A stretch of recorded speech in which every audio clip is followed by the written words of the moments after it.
Home to about 1,000 people, a typical day in Friedens is pretty quiet. The most noise you'll hear are the coal trucks rolling down the streets. But on the morning of September 11th, 2001, just minutes before United Flight 93 crashed, the plane passed over the town Friedens and its elementary school.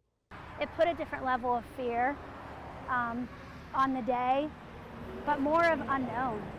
The rural farming community would never be the same. What was going to happen next? I remember a lot of people just saying, if they were able to hijack that many planes that day and crash them, when was it going to stop? Was this going to continue? State police alerted the school on an oncoming Boeing 757. We did not realize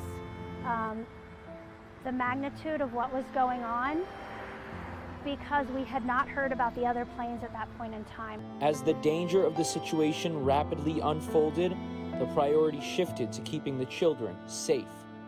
They knew it was coming over our area, and they didn't know what to do with the children. Should we take them out for recess? Should we keep them in? Because nobody knew where the plane was going.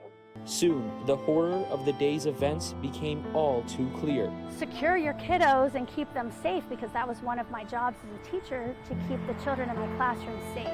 Panicking families rushing to pick up their children as first responders rushed to the crash scene. My grandparents came to pick me up because they actually lived right down there. So they came over and picked me up, and I remember going to their restaurant, which is up the road a little bit, and we watched it on the TV. One of the students was then 5-year-old Marissa Mostoller, who is now a teacher herself. She says she can't recall much from that day, but the aftermath is more clear. I just remember a lot of memorials and talking, and one thing that I specifically remember is how many times we played or listened to the Proud to be an American song. Like, I distinctly remember that pretty vividly. Through all the fear and unknown that faced the world, the staff at Friedens never let any of their worries show to their children who couldn't understand what was happening. We did not turn on any TVs for any of the children to be seeing anything that was going on, because we as adults really didn't know what was going on and how to handle it at that point as well for ourselves. For Marissa, that calming presence, she says, played a role in her becoming a teacher, offering her experiences to her students today.